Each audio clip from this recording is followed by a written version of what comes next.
Hey, we're live. You gotta turn that down. That's just too loud. Come on, everybody. I'll get me a bottle of water. We'll get this show on the road.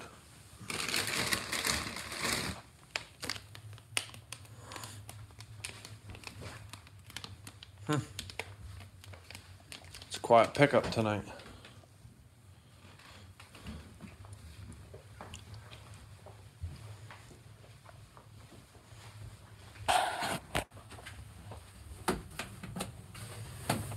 Here are the pictures. Where's everybody?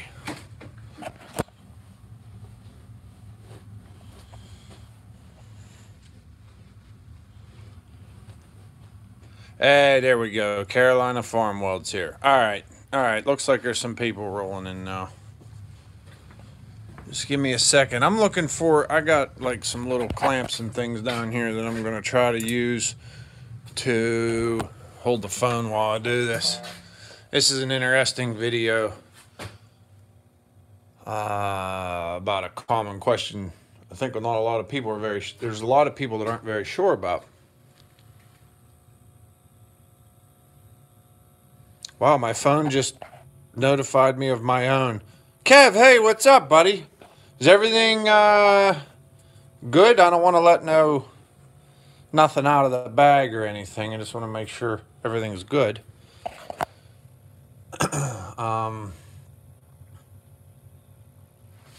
What in heck's fire did I do with this clamp? I'll get to I don't know where it went. I'll get to it all. Oh, good. Wayne, I'm glad you're here. Stick around because I'm doing this video because of you, actually. Hi, Joseph. We're picking some. Oh, look at that. We got 10 now. We're people rolling in. That's good. MSL. Nice. He's on his laptop. Dicker's supposed to stop by, I think, as Dicker would say. This ain't the rocket stove, but it's my stove. And as Dave would say, we got her choochin', bud. She's just a choochin'. It's rolling. It's cold here, so we got her ripping hard. Darwin Scott. Okay. As you read from the title, it says subscribe. And a lot of people, I don't think, how much snow we get? Not what it rained most of the day, or all afternoon yesterday. It rained till about 3:30 in the morning. I had to take a friend to the airport at 5, so I don't know. We got like 3 inches, man. Not much. They kind of overshot that one. I think up north we got a lot. But anyways, I had the question about subscribe. Now I was looking at on my page, they do, you know, like you can go in and like when you have it, you can go in and see all your statistics or analytics or whatever you want to talk about, like your audience, your interest, how people view your videos, how many views, and all that stuff. So as for the snow, I think just a little bit north of here. I wonder what we got up the job. I don't know. But it just rained here. It stayed warm. We got 8 to 10, Central Pennsylvania. That's not bad. I mean, they were calling for like 2 feet around here, and it's like, man.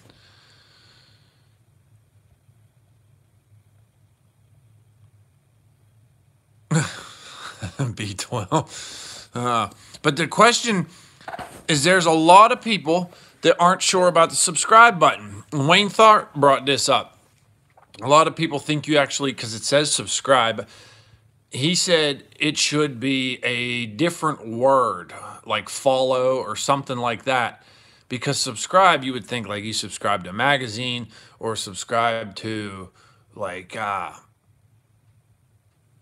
service of some type. You normally pay for that. And a lot of people think you have to pay to subscribe to YouTube, and you don't.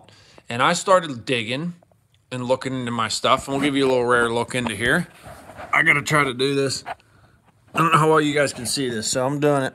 But if you look for watch time from subscribers, let's see if I can do this. Can you see it? It might be backwards. I don't know. I'm really having trouble here. Wonder if I could flip the phone around. Can I do that? This might be easier. Oh, there we go. Okay. So actually, 60% of my views are coming from people that are not actually subscribed, which is cool. I'm happy with that. Views is views. I'm just glad there's somebody out there that's interested from it. And also, we only got 0.1% of female viewers. We want to see that number go up too. I want everybody to get involved. But anyways, the subscribed is like 40%, 39.6, whatever, which is fine. I just want to get the word out that you don't have to pay to subscribe.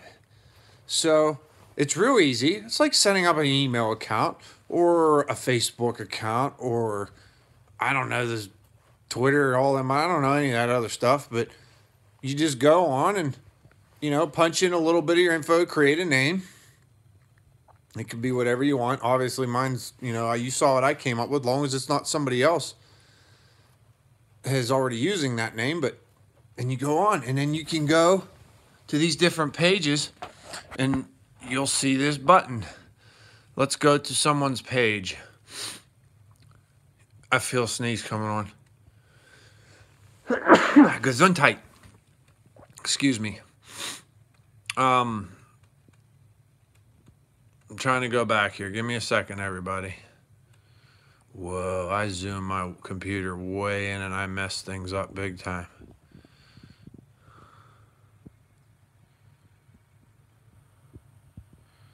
That's pretty good. Okay, so if you just go, we'll go to a random channel here. Actually, can't use that one because I think I'm subscribed to that one. I want to show you something. Let's find something I'm not subscribed to. Just so I can show you.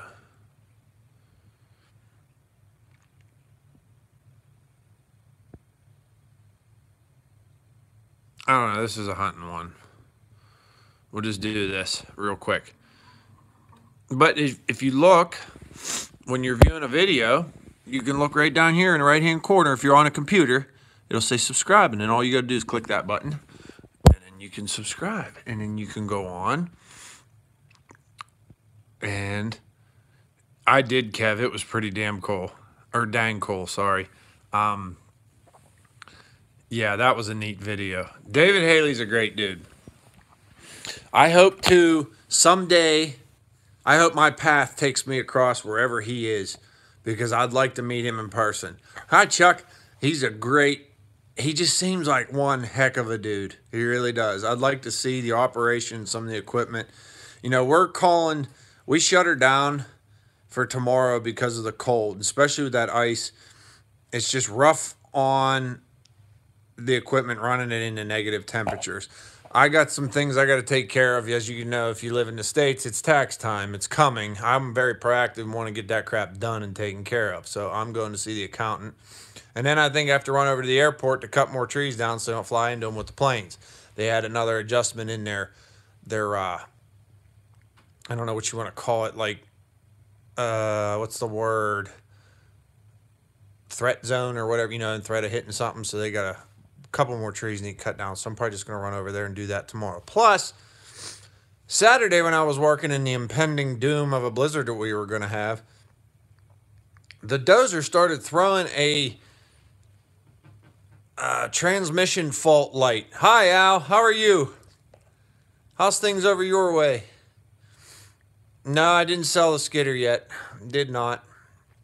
I'm not quite in the pinch I was in, and I'll get to that in a minute, but it is still for sale. We'll see what happens, and if, things get any better, we'll just hang on to it.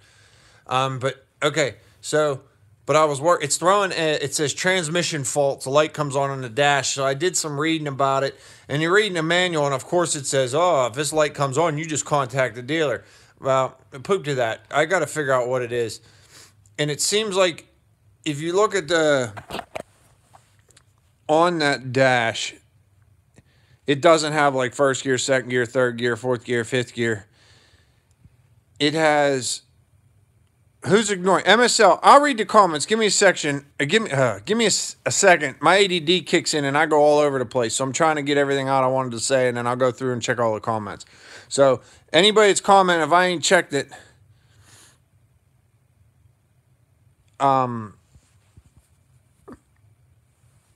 just give me a minute. I'll go back through. I'm sorry. It's already kicking in. See right there.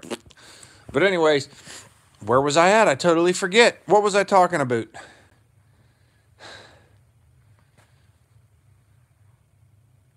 What was I talking about? I'm serious. I need help. I totally forgot. Okay.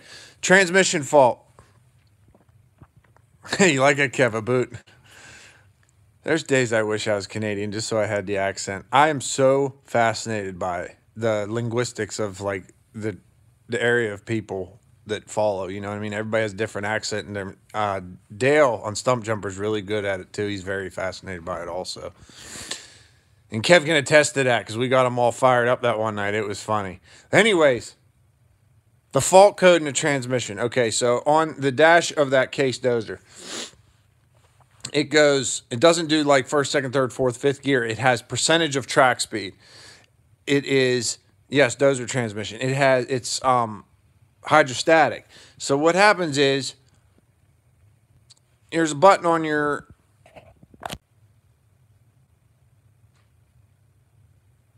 MSL, quit it, dude. Stop it, man. You're screwing me big time. I don't know what I'm doing here. Anyways, there's a button, you know, for, you know, speeding up and slowing down. There's two. They're just micro switches, one above the other. And you just tap and it, you know, takes you up or down or up. So anyways, as I grabbed the last drag the other day to pre-skid, well, it turned out to be the last. I was going to keep going. I noticed the machine was just, I was like, man, I'm going slow. And I got it in 70%. It should be trucking a little better. So I started playing with it, and I noticed the light came on, transmission fault. And so sometimes it's just, you know, the computers and all that. So I took the machine, parked it, shut it down for a minute, started back up. The light went off. I figured, okay, so it starts you out automatically in 60%. So I'm trucking along with 60%, got in a flat grade where I could grade it, hit it up a little bit. I hit it, and it just, you know, it sounded like you hear the motor go, like try to rev up to take that gear, and it didn't.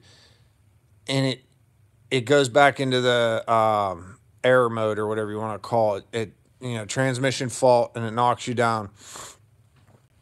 So it holds you at like 50% or something, even though your dial says 60. So it just crawled. So I took it all the way out to the landing.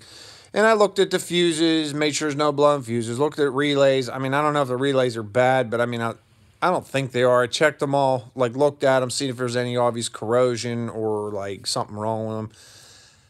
And read the manual, and that's what it said. Well, you know, call the dealer, whatever. So we're going to look into that. We don't know. It should be throwing a code somewhere. You think it's seriously just a fuel filter? Or are you just messing with me?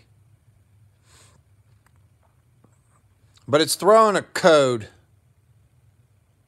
Like the motor's running at normal RPMs. I mean, it's not bogging down or anything. It's just, I don't know. I'm going to have to, there's a way to like scroll through the computer screen, and there should be a code coming up. And then obviously I'm probably going to have to call a dealer and kiss butt to get him to tell me what that code means. Wayne, I tried that. I parked it, and shut the master switch off. You know what I mean? I let it sit for a half hour, 45 minutes. Tranny filter, you think? Okay. Well, let me tell you about this. Hi, John. This is what I noticed coming out when I didn't have a load on the machine. You're cruising along.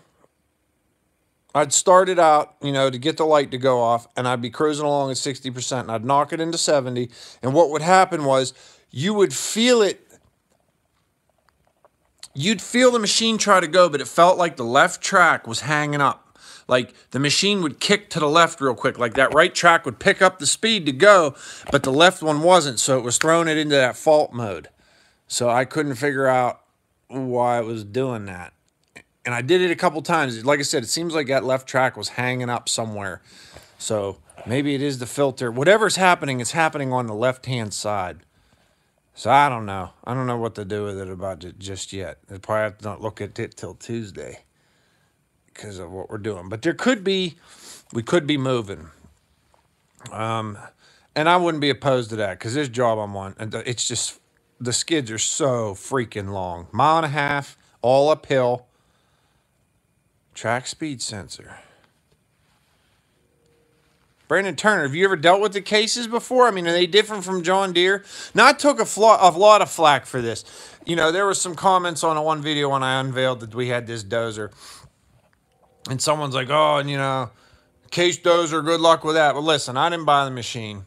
And I'll tell you what, I don't have a dozer. So I am very thankful for any dozer I have. And I'm sure it's, you know, some people say Case is junk. Some people say John Deere's junk. Some people say, you know, everyone has what they like. So, I mean, I'm thankful just to have a dozer. I mean, it's a great machine. It works good. The undercarriage is shot. It needs a new undercarriage, but we can do that. It's not a big deal as long as we get some coin together, get moving some trees. And on that note, last week was the best week I had in a year. We moved 15 loads last week. And we were on track for 20, but there was 3 things. A fan belt went on the dozer, serpentine belt went. So that shut us down for half a day because by the time we hiked out of there, drove and got a belt, came back, put it on a machine back in the woods. Thanks, Brandon. Thanks, Todd. And, you know, that killed us for half a day. Then we had a hose wear on the 748 back in the arch, and it was just, you know, a nightmare. Hi, James. To figure out what hose was leaking, you know, because it's buried in frozen mud and everything else. But we, you know, that was a half a day.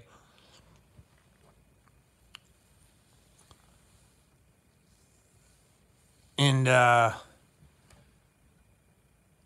then our wonderful governor of Pennsylvania, I'm not using names because I don't want to get like blacklisted or nothing, or on the hate list for some like political whatever. Put a thing on where there was no commercial vehicles allowed to be on the road from noon Saturday until he declared a state of emergency, and from noon Saturday until I think 4 p.m. on Monday, it wasn't allowed to have any commercial vehicles on the road. MSL, no, it did it 2 days after the belt flew off. I mean, this just happened yesterday. It wasn't a big thing. The belt flew off. I mean, we knew right away. However, you know, it started, a kid was running it with me. I was cutting and he was pre-skidding, and it went into overheat, and he shut it down immediately, and we opened it up to look, and I mean, it looked like spaghetti on the fan belt. So hi, ALL Firewood, if I missed you. I'm going to be over in Columbiana tomorrow, cutting at the airport. But, okay, there's 2 jobs. I don't know when, but the one job is on the state game lands we're going to do. So we have to have all the timber down by April. And I might be working in tandem, in pair with did you guys see the guy with the forwarder and the processor, the 2 cat things, toys I was talking about? So that'll be cool to be on the same job because Jesse's a good dude. I like working with Jesse. We worked, well, there's some pine there we're going to cut, and he's going to do all the pulpwood and smaller scrag, I think, or whatever he can get with that machine. He can go for it.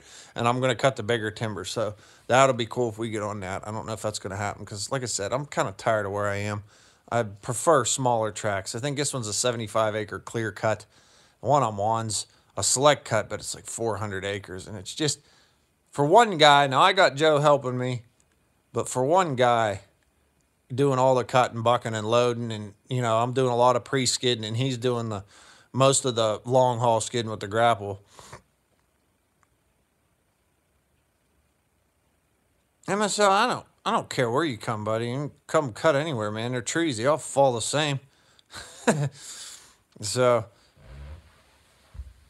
it's not government. It's state land. It's like a cooperative kind of thing. I don't know how it all works. I think it's privately owned land that is overseen by the state, or it's like a partnership or a co-op. I don't know how it works, but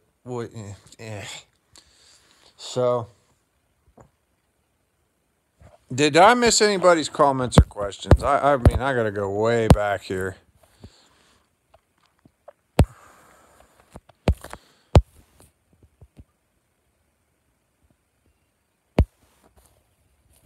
It's gonna be my bed. I'm looking, guy.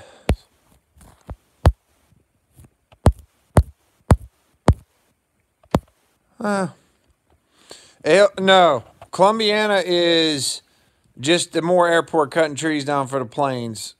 Okay, cool. Cool.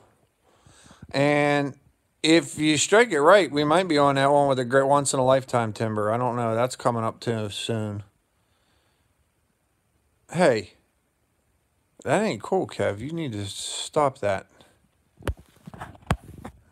That was not nice. I'll get David Haley on here. There's no bullying. Bust you up. He's closer to you than I am. I hope so, Dean. I really do. I think everybody does. Everybody struggled last year. It wasn't just me. So, it gets in your blood, Joe. It really does. Okay, ALF Firewood, getting back to you.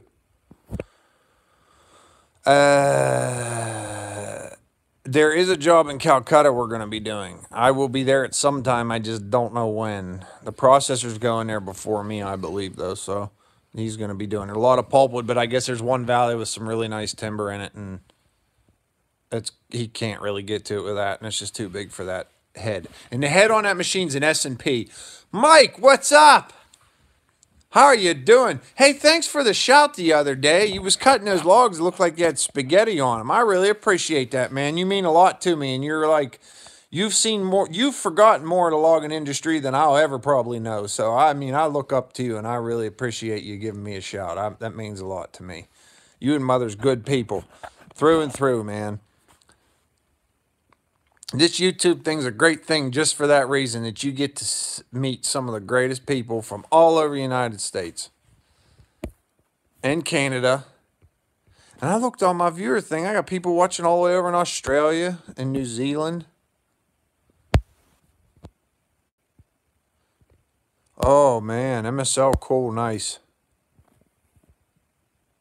I'd like to come get some bark. I bet you we could peel some damn bark with you and the excavator. I mean, I was keeping track of what I was cutting the other day. I can cut enough in 2 hours for 2 men to skid all day. Now that's pre-skid with the dozer and the grapple skidder taking the rest. So, and that's about 4 loads. So that's about 12,000 foot in 2 hours and putting on the ground. Now, granted, this timber has a very good merchantable height. You know, not a lot of limbs, and it's tall, so that helps. Mountain Pete, yeah, you're the real deal. Real deal.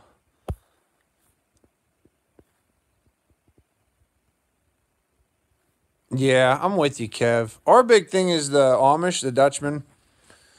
I don't know how they do it, man. They offer some outrageous prices for timber. I mean, I don't know how they competed. I mean, I don't know how the heck. I charge my phone. I don't know how my battery can be dead, but we're going to go plug it in. And we're going to sit at the table of knowledge now. I was loafing on the couch. Let's look at the table of knowledge. But the moral of this live feed is subscribe. It's free. It's easy. We haul... Okay. So MSL asked how much we put on a truck. It depends on how illegal you want to be. Typically, okay, Case Dozer John Warren is an 850K Series 2 LGP.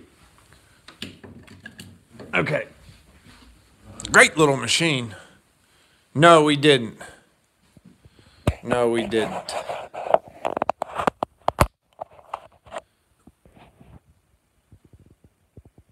Yeah, he is lucky, Todd. The stubborn little bum.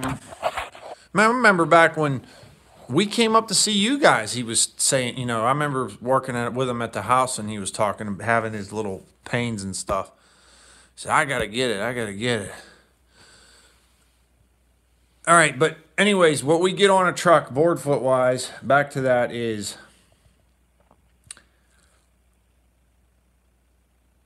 typically right around 4,000 feet, species specific. What can I fit on a truck? Ooh, right length logs, buddy, on them pits, high stakes, I can get 5,500 feet on a truck. But you'll be pushing triple digits in weight, and you can't have that around here. We're allowed 80,000, and I give you, I think, 3,000 buffer because if they use mobile scales. But if it's a fixed scale, then you got to be right on the ticket. I mean, no, we don't want to overload nobody. I mean, no one wants to get that. I mean, it happens. Typical load for me, 79 to 82, 83. MSL, but what scale are you using? Are you guys, do you have international or do you have Doyle? We're running Doyle up here, which I think is a real bone. Because Doyle's not for the man in the woods. Doyle's for the people at the sawmill, I think, because it cuts. Doyle figures a square cant for the log, whereas international figures for the cuttings out on the edges too. I don't feel like we get a fair shake on that one. Doyle's for the sawmill, videos by Al will say. And I mean, hey, it's and for the sawmill too. If you okay, Scribner, so you're getting more in Scribner. All right, we're doing Doyle. Now, and in the sawmill's defense, there's a lot of times like the center cant in the tree, you're not using that. Typically goes to blocking because that's where a lot of your imperfections and hardwoods are. Is down, you know, when the tree was little, there's little stems and branches. And then there's, you don't know, some logs can have shake. There's other logs, I'm sure Mike can tell you, look beautiful on both ends, and you hack them open, and videos by Al can attest to this too. You hack them open, and it's just a total train wreck inside. And it's, you know,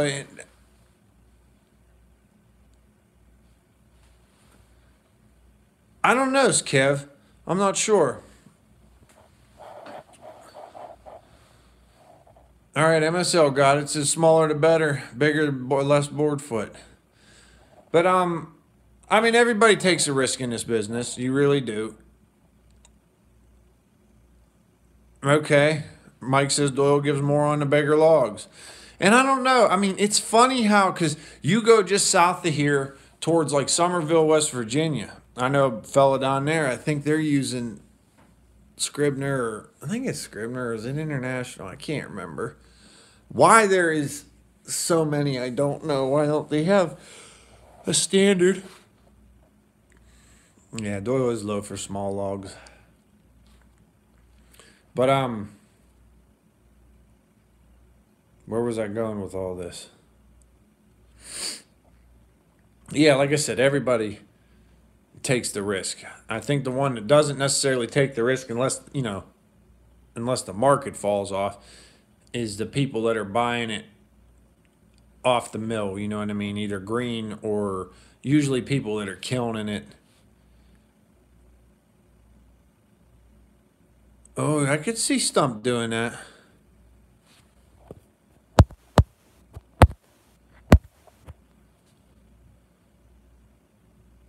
Yeah. Poplars, you know, we do the same thing. You're moving them big logs.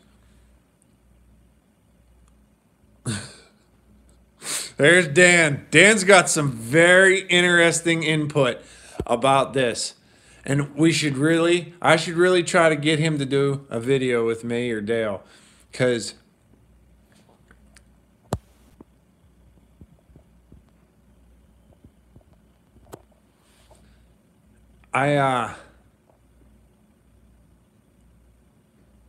he's he's got some good ones, and he makes good points, man. I mean, it's true through and through.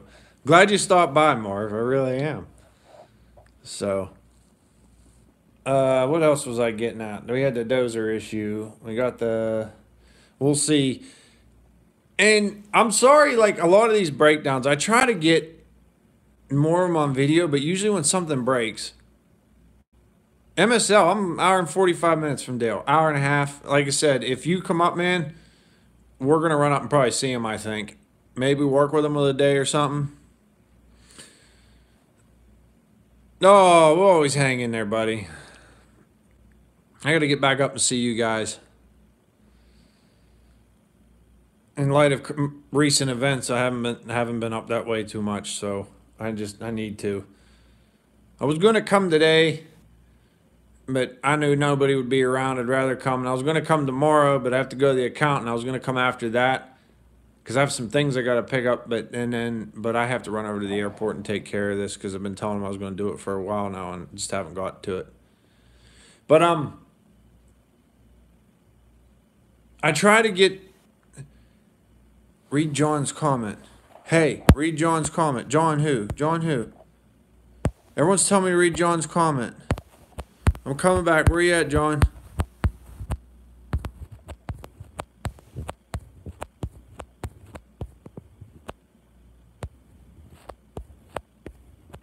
I'm looking. Okay. Case Dozer, John Warren. Is that who we're talking about? I thought I answered that one. I might not have. It is an 850K Series 2 LGP. I believe it's an 07 or an 08 machine.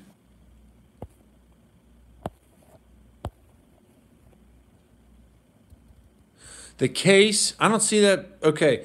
The Case Dozer, John, is it's throwing a transmission fault. There's a transmission fault light up in the dash, top right-hand corner. And what it is doing is, obviously I'm guessing you're familiar with the machine. When you're tracking along and say the machine usually starts out in 60% track speed. So you start it or take it out of park and put it into forward. It'll start out in 60% and you're tracking along and you want to go up to 70. Okay.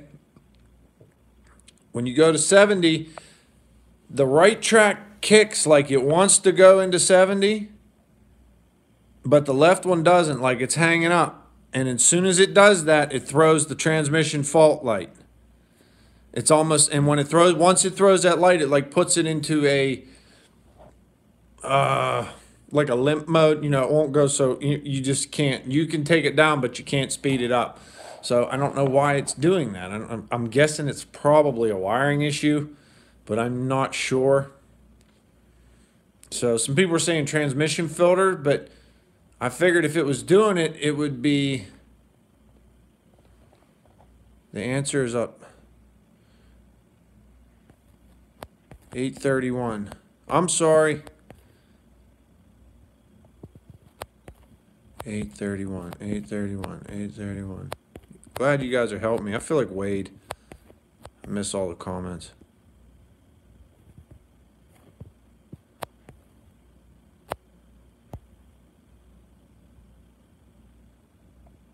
$300. Holy crap, MSL.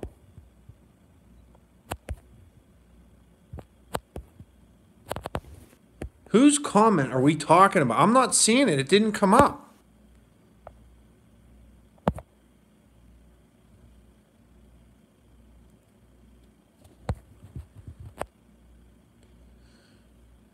Okay, filters or suction screen. Brian or John, where's the filters at on it? Like I said, we just got this machine. I don't know much about it other than it, pushes dirt and pulls logs, obviously. But I mean, there are little things, but where am I looking for the filters? I was looking for like a transmission, like a dipstick to check fluid and things like that. I couldn't even find that. I felt like such a dummy. Suction screen left side. Or could be filters.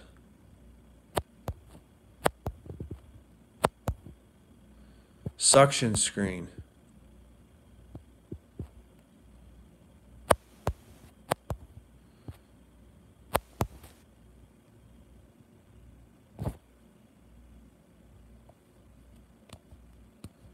The book say suction screens or filters where you have a problem in the final drive. Okay. Now, okay. When we first got the machine, I noticed when you would first start it up in the morning, let it run for a little bit, and you would go to take off. You'd, throttle it up, hit her in forward, and you let it go. It would, whoa, like the brake was caught on, and it was always that left track. It seemed like it was getting hung up. But I noticed what you would do is knock it back into neutral and, thump the brake arm down. I think it was just that the brake arms, there might be something wrong with the sensors or something, because after a little while, it didn't do it no more, and I hadn't done it since. But it was still something with that left track. But I'm going to have to, the screen, where was that, where would that, oh, John, that's awesome. Thank you so much. Where do you think that screen would be located? This is really cool. I'm getting all kind of info I wasn't expecting to get. This is making me happy.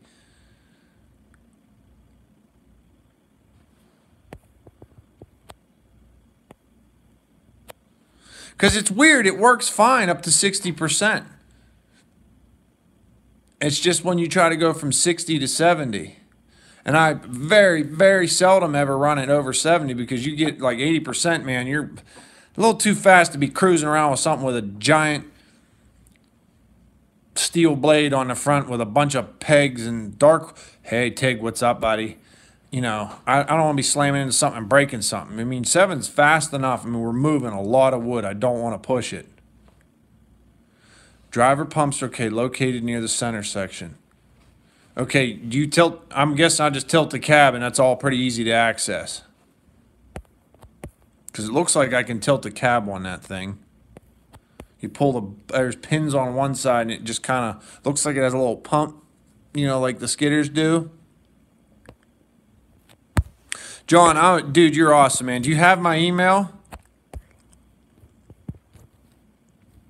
And in your email, send a phone number too. And that way I can call you and I can give you mine also. Holy crap. I got 51 people watching. That's the first time ever I've had over 50 people on here on a live stream. This is really cool. Rear center section. Okay. Yep. When I open the side panels and poke my big nugget in there, I can see it down in there. Are they, like, the screen's hard to get to? I mean, is it just like basically like a threaded insert or something you take out, or? Oh, I'll just wait for the email because I'm sure that'll help me out. I don't want to bug you here too much.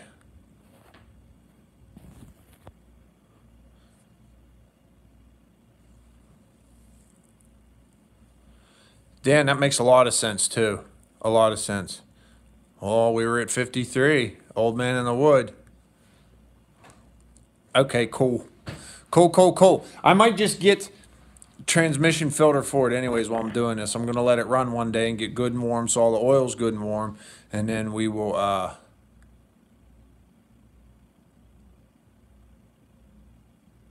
ALL Firewood. It's the Columbiana County Airport. It's a little airport. I mean, they fly, most of the planes that go in there look like a pack of gum with wings, it's like, they're not real big. I think the biggest plane I see going there is a little twin prop. It's right off of 11, just outside of Calcutta. Do you know where Hoag's restaurant is? Or I think it's Hills, the truck place, Hills. It's right down the road from Hills. I think you're an international dealer. I can't remember. 54 watchers a giveaway. That's funny you said, MSL. I got to do something for a giveaway. I haven't all I got right now is, I do still have a couple stickers. I got to get some good stickers made. These are just kind of a shot in the dark quick thing. I have some shirts, some high-end hardwood shirts. We could give one of them away. I just don't have a ton of sizes. I think all I got down there is large and extra large. Oh, yeah, I got a bunch of half-used. I'll tell you what. They're Oregon 72 LGX 84 drive lengths, 3/8 pitch, 50 gauge chain.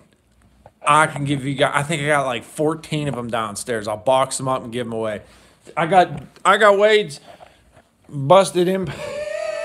Busted impact. Where's my finger? Down right there. Yeah, I still got, I don't know what I'm gonna do with that yet. He shipped it up. Him and Ann shipped it up. I got a piece of history. Pound of deer jerky. I gotta watch doing that, Troy. I don't want to get like the FDA on my ass.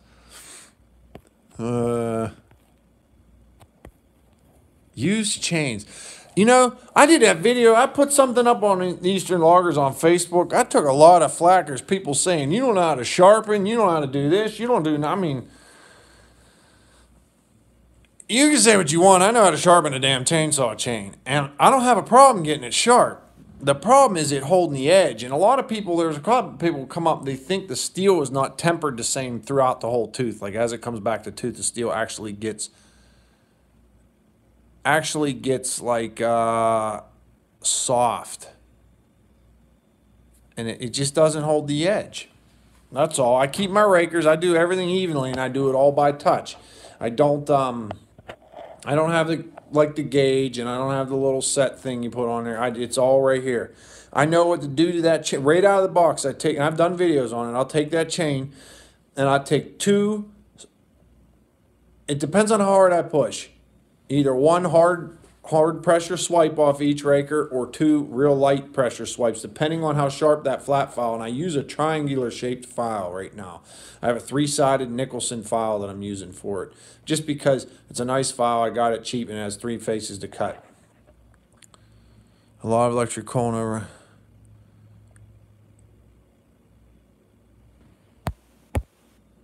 Damn it. Okay, Mike, there's a lot of people that like steel chain, and I've run it too, and it's hard. It lasts long. I do like it, but the stuff is expensive. Wow. I mean, I'm minding you, I'm running a lot of chains. And Darwin, it's funny you said it. Right out of the box, they cut. But it's not until I do that first sharpening after I cut. Now, I don't sharpen them right out of the box. I just hit them rakers. And I go cut like, you know, mad. And then when I feel like that's time to put a little touch on this, when you put that touch on that, it seems like that for like the next 6 sharpenings is just wicked. You know, when you hit that saw of the tree and it just right down through it, you know, it's like butter. The saw literally pulls itself through the tree. There's no effort. Yeah, that's where it is, Mike. I think I'm buying the LGX pre-made 24-inch loops for my saw. John Warren. Okay, the email is fox.trap@live.com. I can write it on something here, but I gotta find a pen first. Hold on, everybody. Just chill right there for a second. Stare at the red ceiling. Oh, my damn floor. I cleaned it and it's slippy. All right. I'm going to write this down here real quick. Can't do anything real quick. Let's see. fox.trap@live.com. There you go, Mr. Warren. Let it focus. Focus! Focus. Hey, Videos by Al did it. Thanks, man. My darn phone won't focus. Hey, speaking of tax time, see that? That's my corner of knowledge. That's all my receipts, all my tax crap. MSL, I love the 395, but I'm not going to lie to you. When I'm cutting production timber, I'm running at 372 because the 395 kills me. Unless I'm in big logs all the time. And it's the topping that kills me, not the you know, the cutting of the tree is easy. It's when your limbing is what Kicks my butt. But the 395, the torque in that saw is scary. Like when you go to cut the notch in the tree, you can watch that bar go, whoa. I mean, just so much torque pulling on that chain. I still have my skidder, buddy. I do. Actually, a guy come and look at it the other day, and I couldn't get the damn thing started. I was so embarrassed. I didn't think anything about it. Well, here, the battery that was in it went, well, one of the batteries, there's two, went bad. It actually froze. It just was shot, so I had to go dump 250 in batteries. And you're probably like mine, MSL, stacked high. But it fired right up. I mean, it was cold, covered in snow. You just touch that key and just boom, right up, you know. And I hate selling stuff. I hate selling things. My God, people come, ask you a million questions. And it's like, you know, when they come, I tell them everything I know, anything I think might be wrong with it, or anything that might be wrong, you know, anything. And I tell them everything I know about it. And they'll just sit there and beat on you and beat on you and beat on you. And then it's the, well, what's your bottom dollar? And it's like, you see what I have it listed for. That's what I want. Now you tell me what you think it's worth to you, and we'll meet in the middle somewhere. So that's just my pet peeve. I don't like selling things. I don't. I hope I get everything back on my feet just good enough to where I can use it, keep it, sit on it, don't have to deal with that bull mess. Chris, I'm with you, man. I'm with you. And you know, all right, before I get into this, I just want to check my comments.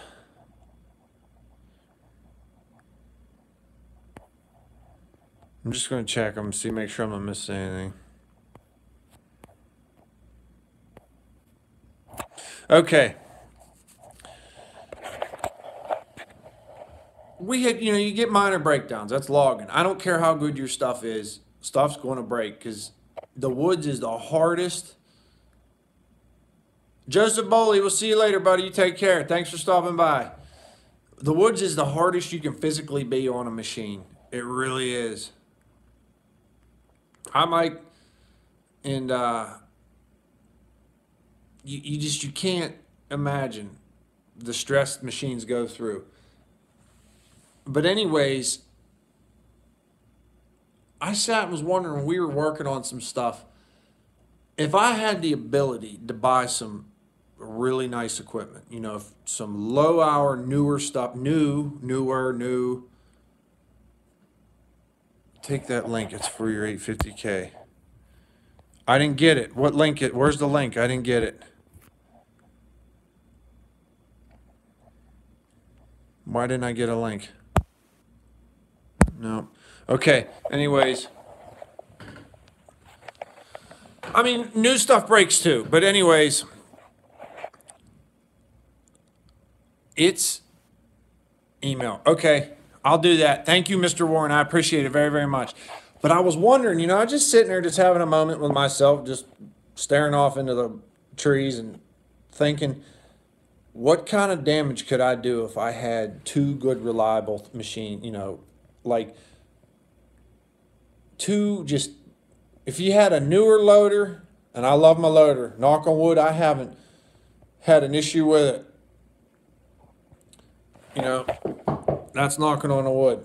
Okay, now, like the skidders, they break down, and the dozer, it's having its issue. But if, you know, you had a setup of stuff where you didn't have to really worry about anything but changing oil, routine maintenance for 2-3 months, my ability would be, just as one person, I feel like it would be awe-striking to see what someone could do.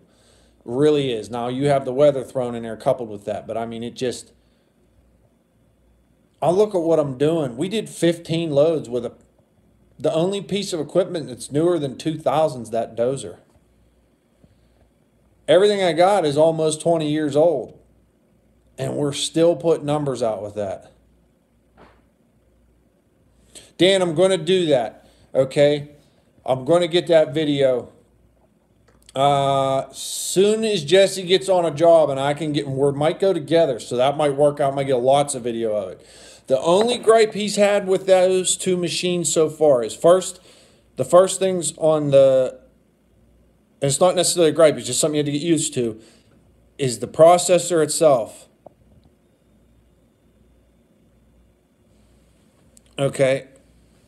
And the arm's so long, it's a little bit tippy.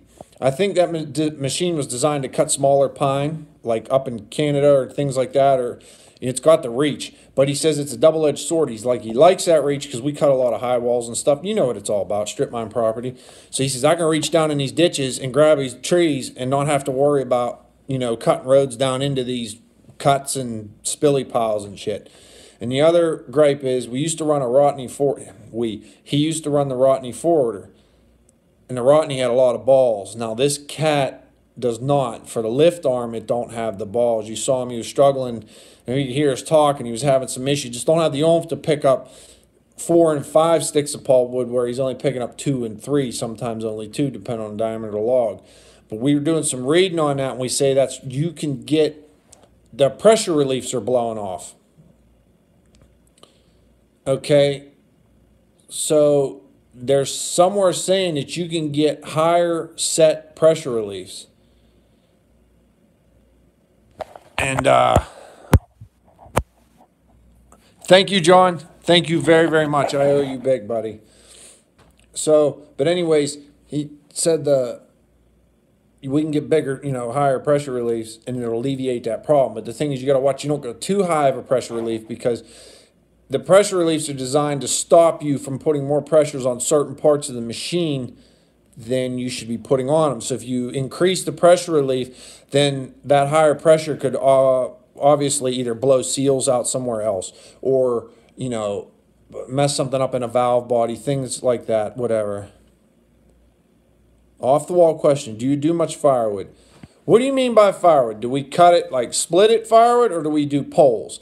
We do firewood poles.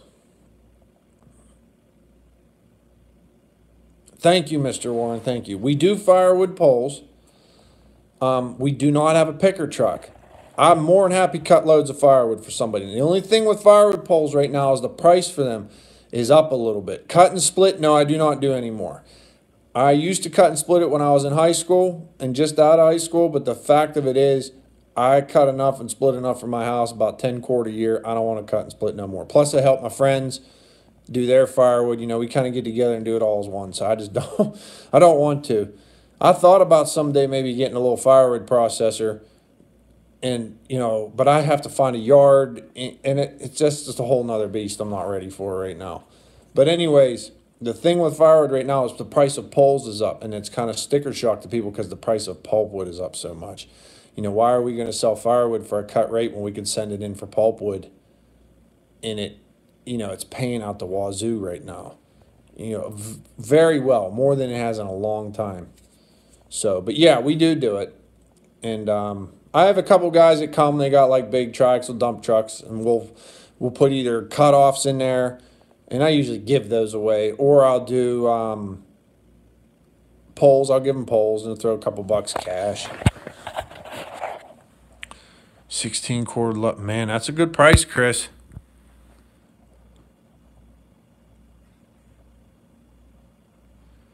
Yeah, they are, Mike. They really are. You just got to keep your eyes out. You come across some of them buy-sell pages on Facebook. I talked to him. He still watches because he seen the one video where I unveiled that I was going to sell the skidder, and he called, he sent me some message. He's like, "Hey, buddy, he's like, I'm bummed." He says everybody's going through it with the weather and everything, and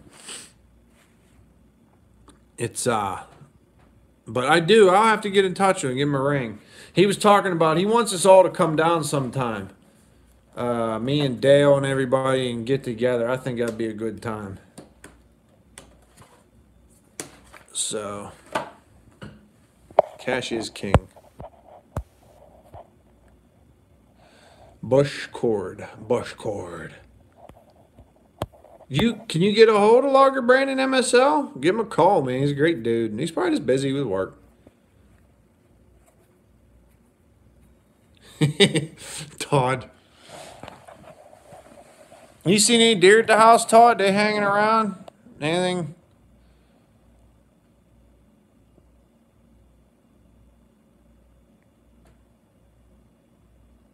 tractor trailer. I don't know how much gets on our tractor trailers. I'm often curious. We were selling them to one guy on a tractor trailer there for a while. He was buying them. He wanted like 50 loads a year. But he had an excavator. He unloaded it and he had a homemade processor. He tore through some firewood, I can tell you that. He wanted anything except pine and aspen. He did not like the pine and aspen, obviously. I mean, no one wants to burn that. Me, I don't care. I mean, I have a triple wall chimney in the house, so the gas is never cool. So you don't have to worry about creosote. I can burn anything. Pine, green oak. I mean, it don't burn good. Don't put out the heat as nice dry wood, but if you get in a pinch, man, you just burn it. You guys are lucky, Chris. We're lucky. We can only haul 80,000.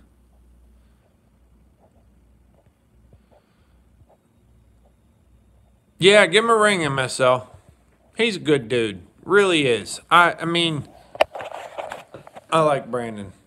I went down there to look at that machine, and he was nice. You know, he opened his house up. And he said, "Hey, you stay here." It's just a great person. Everybody you meet on here is just great people. That's all right, John. Don't worry about it.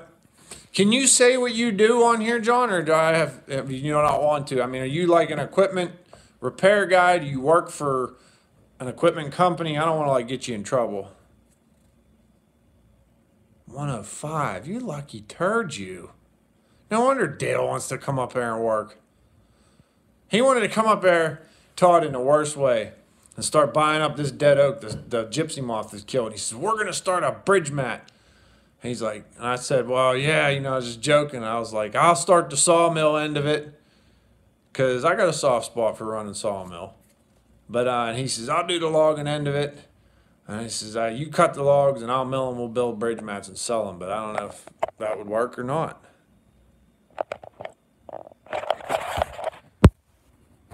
I think he is married.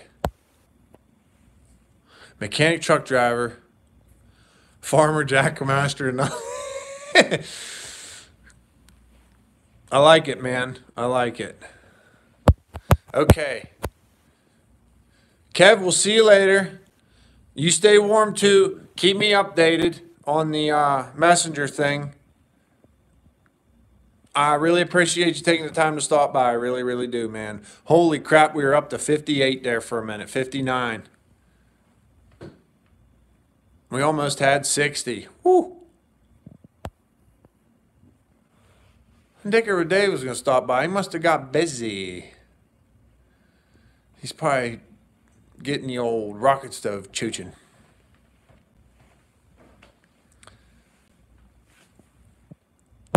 But, all right, real quick. Anybody got any ideas for like a giveaway? Right now, all I got's the shirts. We'll come up with some. What I need the idea is for, like, how to do it. How to, we can do the comment and put the name in the hat thing. I'm going to come up with something a little more interesting. See if we can come up with some cool ideas. I'm sure everybody can. I need to get, like, an actual YouTube logo. Man, -12 by you. It ain't going to be that cold here. And I'm further north. How does that shit work? Stuff work, sorry. I'm trying not to swear as much. It's hard when you're a logger. Ugh. I have an old burned up 372. But it's like one of the first ones. It's my first 372. It's like my kid. I can't give it away, Todd. Maybe somebody will want to rebuild it one day. Kid just bought 92-acre clear cut.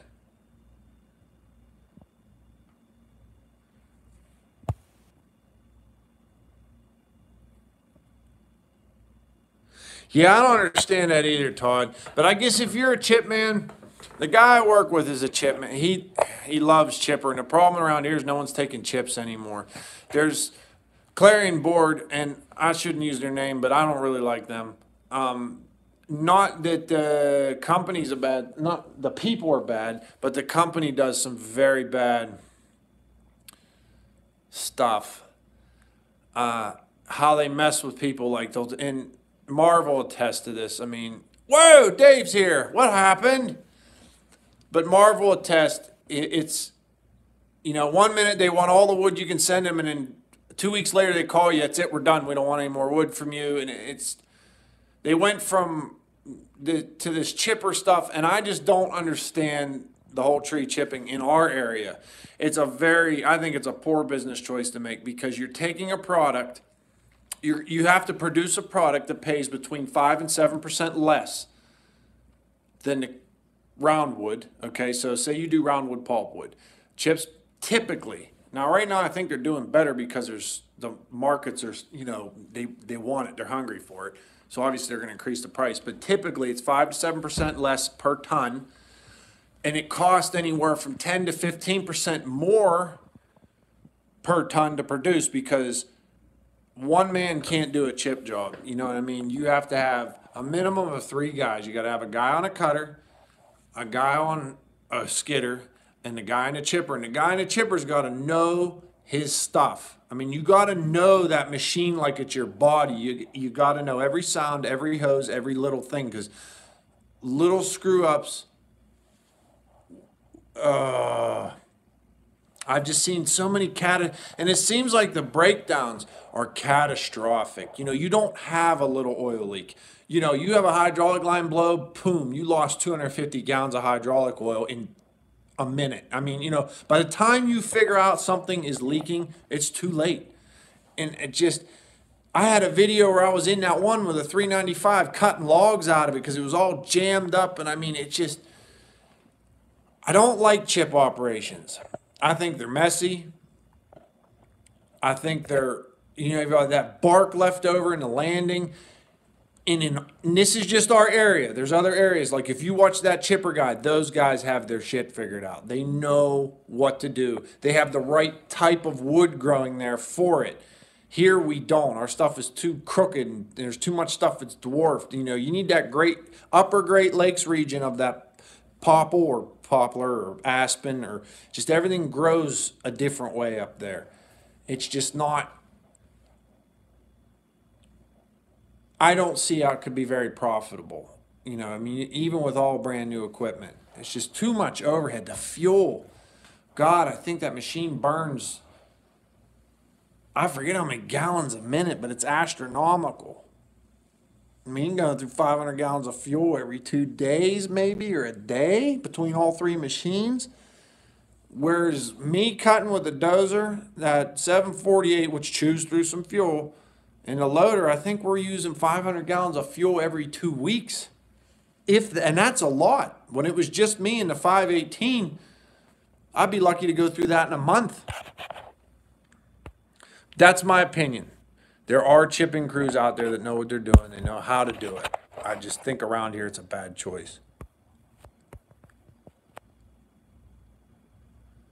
They are a maintenance nightmare, Storm and Normans.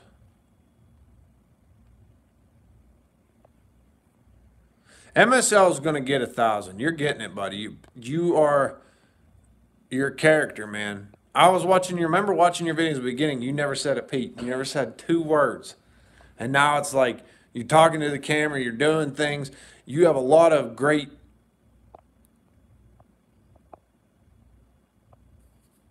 you just have a lot of great mechanic videos. You have a lot of great videos all around. I hope things work out and you get up here, and then in turn I'll come down there.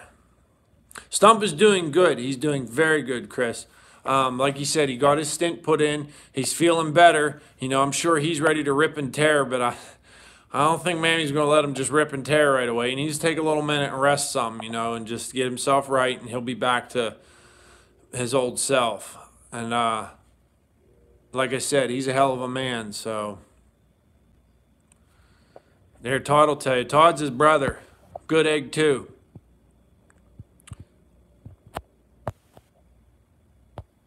Okay, the chunks. Troy Skeese asks us, I see what you leave.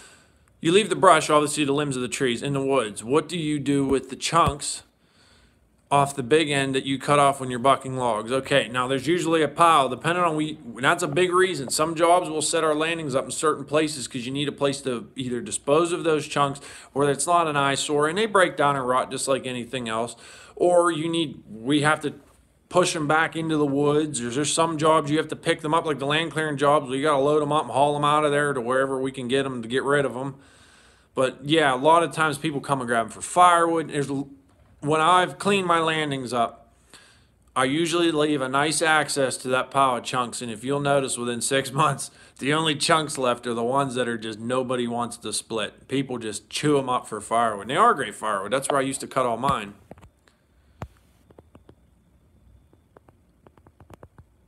Yes, MSL, you're exactly right. Cold. I've cut timber in -10 before.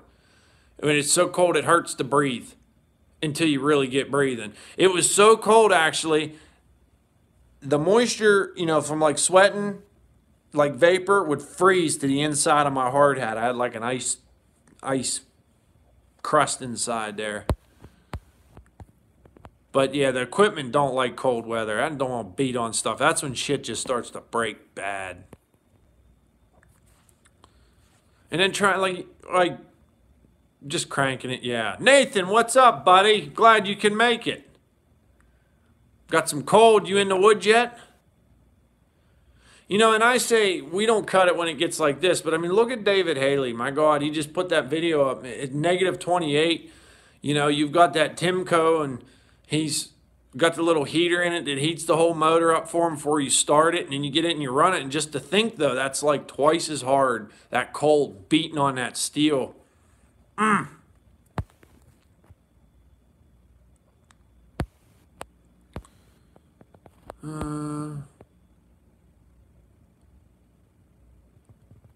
don't think he'll be down for that long. It was almost like an outpatient thing that he did. He came down here to Pittsburgh, I believe, actually, and had it done. It was just a little stint. It was like this little thing you put in there and it blows your artery back up in the blockage. But I don't know. I'll talk to him when I get up there and see him. Maybe I'll get up tomorrow after. No, I can't do it tomorrow. Can't do it tomorrow. 20 below summer in Maine. Oh, I can only imagine. I remember when I went deer hunting in Manitoba, and the guy told me, yeah, the bucks don't really move until it gets about, 0 degrees. And I just looked at him like, what? He's like, oh, yeah. In the morning I shot my buck, it was -4 Celsius. So what's that in Fahrenheit? No, it was -4 Fahrenheit. I'm sorry. So Celsius, that would be like a lot more.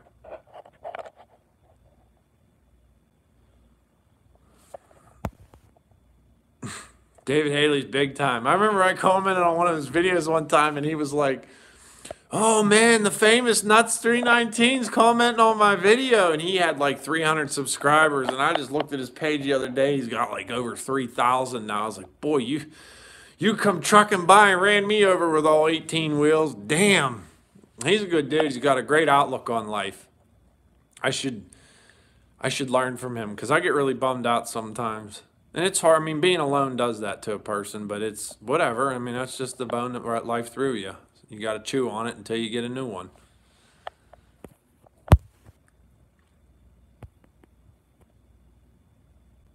Oh, Dan, I bet you he's just chomping at the bit. I bet he can't wait to get out there to rip the other track off, Kimmy. Oh, I felt watching them videos, I felt so bad for you guys doing that all. At least the mud was kind of frozen. That's just, I bet none of you guys can wait to get the heck out of that place and get in somewhere a little more decent.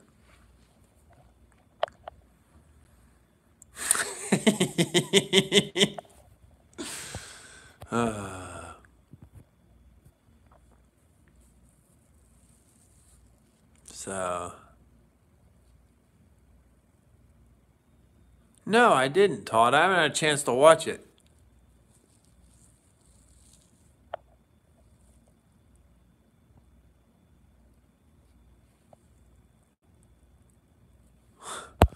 MSL, what'd you do?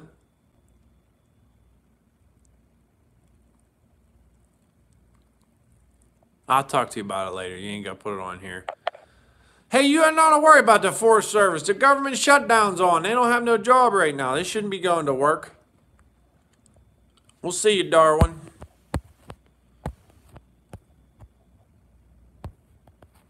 Ice Road Logger. Okay, hold on. I missed Nathan's. Finally froze here. 10 jobs lined up. Got to keep moving. Good. It was weird. At this time yesterday, I was bowling with my wonderful friend who I took to the airport this morning. She stopped up because I live pretty close to Pittsburgh International Airport. So she drove up from West Virginia and we went out and hung out. And she took me out for an early birthday dinner. And as I'm going to be, let's see, I think 3 days here, I'm going to be 33 years old. There are flags everywhere. Oh, man, I can't wait to call you, MSL. I got to get this. I got to hear this. Maybe I'll call you tomorrow on my way over to from one job to the other, or from the accountant over to the job in Ohio. I'll have a little bit of free time. This is a long live feed.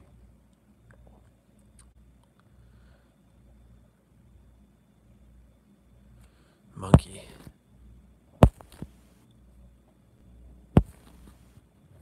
All right, we're probably gonna have to wrap it up here pretty soon. I'm sure it's Sunday night. I don't know who's all going to work tomorrow. Like I said, I was told, like, hey, just shut her down for a day. Troy, I'm headed over to Columbiana County Airport tomorrow. Hack some trees so they don't fly into them with their miniature airplanes. I don't mean miniature. They're just little airplanes, little personal aircrafts, private aircraft. The guys over there that oversee that place and run that place are great. They're awesome. They're a lot of fun. I always have fun going over there. That was the job I did this time last year. So, Dan, I'll talk to you. I'll be in touch. I'm interested to see what this dozer stuff does. I'm going to try to make a conscious effort to video it.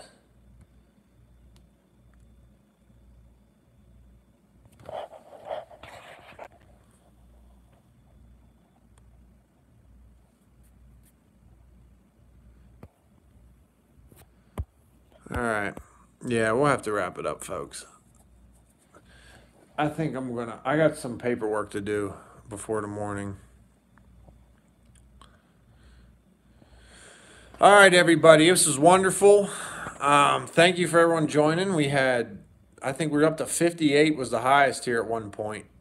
So that's kick butt. Al, you take care out there. Someday maybe my path will take me past you, and I hope it's one that involves some hunting. So I'm going to apply for my license here. I think it's in May when it's open I hope to get a bow tag. I want to come out and do some archery hunting somewhere. I'll have to find somewhere to hunt, but I've got to get the license first. So I'm really getting into the bow hunting bigger than I used to be. All right, Todd, you take care. Carolina, Chris, everybody, you have a good one, MSL. And see you, Mr. Kelly or Mr. Kennedy. I really appreciate all of you. ALL Firewood. I mean, I really do from the bottom of my heart. And once again, if you know somebody who watches ain't subscribed, just tell them it's easy. It's free. Go on, do it. Subscribe, hit them like buttons, hit whatever buttons you want to hit. That's the best part about having a computer. You can punch all kinds of buttons. Everybody take care. John Warren, thank you so much for everything.